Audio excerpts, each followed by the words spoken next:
안녕하십니까. 논설위원 오태규입니다. 오늘은 문화방송 사태와 김재철 사장의 해임, 그 이후의 과제에 대해 말씀드리겠습니다. 어제 김재철 문화방송 사장이 해임됐습니다. 김 사장의 해임으로 그의 재임 3년간 파행으로 점철됐던 문화방송 사태는 새로운 국면으로 넘어갔습니다. 김 사장의 재임 기간 내내 문화방송은 하루도 조용한 날이 없었습니다. 친이명박 성향의 김 사장이 2010년 2월 엄기영 사장의 후임으로 임명되자 문화방송 노조는 낙하산 사장 퇴진을 요구하며 4월부터 파업을 벌였고, 김 사장은 이근행 당시 노조위원장을 해고하는 등 41명을 징계했습니다. 이런 갈등 속에서 노조는 같은 해 말 김 사장 퇴진을 재차 요구하며 171이라는 방송사장 최전기 파업을 단행하며 법인 카드 유용, 무용가 정아무개 씨에 대한 특혜 지원 등 김 사장의 비리를 폭로했습니다.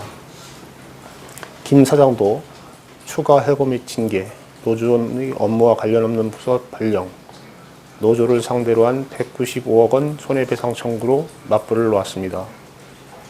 이때부터 김 사장과 노조 사이에는 도저히 건널 수 없는 깊은 계곡이 패였습니다. 이런 갈등 구도는 여야의 추천으로 구성되는 문화방송 관리감독기관이자 대주주인 방송문화진흥회의 이사들에게까지 그대로 투영됐습니다.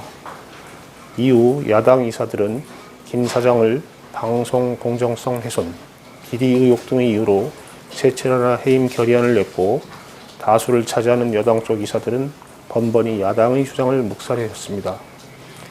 이사회가 방송의 공정성이나 정치적 중립성을 지키는 보도가 아니라 노골적인 노사 대리전 또는 여야의 대리전으로 전락한 것입니다. 그러나 김 사장은 지난 22일 여당 쪽 이사들도 도저히 봐주기 어려운 일을 자초했습니다. 김 사장이 박문진 이사의 사전 협의를 거쳐 계열사 인사를 해온 관례를 무시하고 인사안을 발표하자 여당 쪽 이사들이 야당 쪽보다 더욱 강하게 반발했다고 합니다.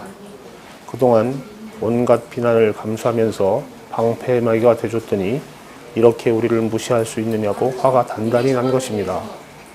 결국 여당 쪽 이사들이 주도해 해임안이 상정됐고, 해임안은 김 사장의 눈물 흡수에도 불구하고 가결되었습니다.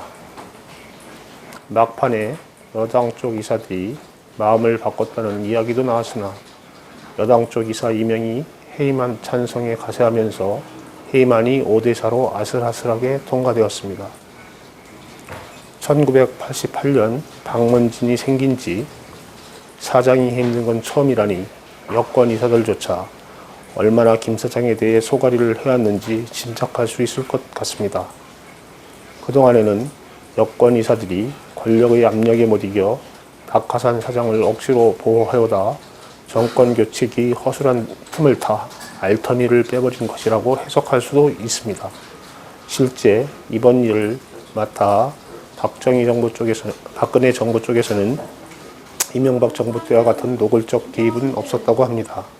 그 이유는 너무 중요한 현안이 많아 개입을 할 정신이 없었을 수도 있고, 박문진의 자유를 보장한다는 차원에서 그럴 수도 있을 것입니다. 어느 쪽인지는 앞으로 진행될 후임 사장 선정 과정에서 드러날 것으로 보입니다. 김 사장 이후 문화방송이 당면한 일은 세 가지 정도입니다. 첫째는 김 사장 때의 적폐를 해소하는 것입니다. 해고자를 복직하고 징계를 해제하고 다른 부서로 인사이동된 사람들을 제자로 돌려놓는 게 그 시작이어야 합니다. 또 법인카드 유용, 정아무개 씨 특혜 지원 의혹 등 김 사장의 개인 비리를 엄정하게 수사해야 할 것입니다. 이런 뒤 빨리 화합을 이뤄 무너진 문화방송의 공정보도와 정치 중립을 되찾는 노력을 벌여야 합니다. 둘째는 새로운 사장의 선임입니다. 새로운 사장도 문화방송의 정상화를 할 수 있는 적임자를 찾는 게 중요합니다. 이 과정에서 정치권이 개입하지 않는 게 핵심입니다. 무너지고 갈라진 문화방송을 재건하기 위해서는 방송사 안에서 신망이 있고 정치적 중립과 공정방송의 의지가 강하고 업무 실력을 인정받는 사람을 뽑는 게 중요합니다. 셋째는 정치권의 대립 및 갈등 구도가 그대로 투영되는 박문진 이사 구조를 바꾸는 것입니다. 이런 논의는 중장기적 과제로 넘어갈 수밖에 없겠지만 제2의 김재철 파동을 피하기 위해서는 꼭 필요한 일입니다. 최근 여야 정부조직법 개편안 협상을 하면서 국회에 설치한 방송 공정성 특위의 중요성이 더욱 커질 수밖에 없습니다. 벌써부터 독일의 제2공영방송인 ZDF처럼 이사 숫자를 크게 늘려 정치 개입의 가능성을 낮추자는 의견이 나오고 있습니다. ZDF는 한국방송이사회나 문화방송의 박문진처럼 여야 인사만 참여하지 않고 정당, 의회, 노조, 문화단체, 경영제단체 등 각계 77명으로 구성된 민주적 구조 속에서 운영되고 있습니다. 김 사장 해임보다 더 중요한 것은 해임 이유입니다. 문화방송이 얼마나 빨리 제자리를 찾고 제대로 된 사장을 뽑고 정치에 휘둘리지 않는 체제를 굳히느냐는 문화방송만의 문제가 아닙니다. 우리 모두가 관심을 가져야 할 문제입니다. 아무리 인터넷 시대, SNS 시대가 왔다고는 하지만 공중파는 아직도 우리 생활에 너무나 큰 영향을 주고 있기 때문입니다.